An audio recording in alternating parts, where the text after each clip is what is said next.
കത്തിക്കേറി പാചകവാതക വില. വാണിജ്യ LPG സിലിണ്ടറിന്റെ വിലയാണ് കുത്തനെ കൂട്ടിയത്. വില വർധനവ് ഹോട്ടൽ വ്യവസായത്തെ ഗുരുതരമായി ബാധിച്ചിട്ടുണ്ട്. 19 കിലോ വരുന്ന LPGക്ക് 993 രൂപയാണ് ഒറ്റയടിക്ക് വർദ്ധിച്ചത്. ഇതോടെ സിലിണ്ടർ വില 3000 കടന്നു. വാണിജ്യ LPG സിലിണ്ടർ വില വർധനവ് ഹോട്ടൽ വ്യവസായത്തെയും ഗുരുതരമായി ബാധിച്ചിട്ടുണ്ട്. LPG വിതരണത്തിലെ നിയന്ത്രണം മൂലം സംസ്ഥാനത്തെ ഒട്ടേറെ ഹോട്ടലുകൾ അടച്ചിട്ടിരുന്നു. ഇതിനിടെയാണ് ഗ്യാസിന്റെ വില കുത്തനെ ഉയർത്തിയത്. 5 കിലോ സിലിണ്ടറുകളുടെ വിലയും വർദ്ധിപ്പിച്ചിട്ടുണ്ട്. സിലിണ്ടറിന് ഒറ്റയടിക്ക് 261 രൂപയാണ് കൂട്ടിയത്. പമ്പുകളിലൊന്നും സിലിണ്ടറുകൾ കിട്ടാനില്ലാത്ത അവസ്ഥ. വില വർധനവ് കൂടിയതോടെ പ്രതിസന്ധി കൂടുതൽ രൂക്ഷമാകുവാനാണ് സാധ്യത.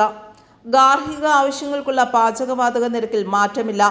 ഗാർഹിക ആവശ്യത്തിനുള്ള LPG വിതരണം തടസ്സമില്ലാതെ പുരോഗമിക്കുന്നു എന്നെല്ലാം കേന്ദ്ര സർക്കാർ അവകാശപ്പെടുമ്പോഴും വിതരണ കേന്ദ്രങ്ങൾക്ക് മുന്നിൽ സിലിണ്ടറുകൾക്ക് വേണ്ടി കാത്തിരിപ്പ് തുടരുകയാണ് ജനങ്ങൾ.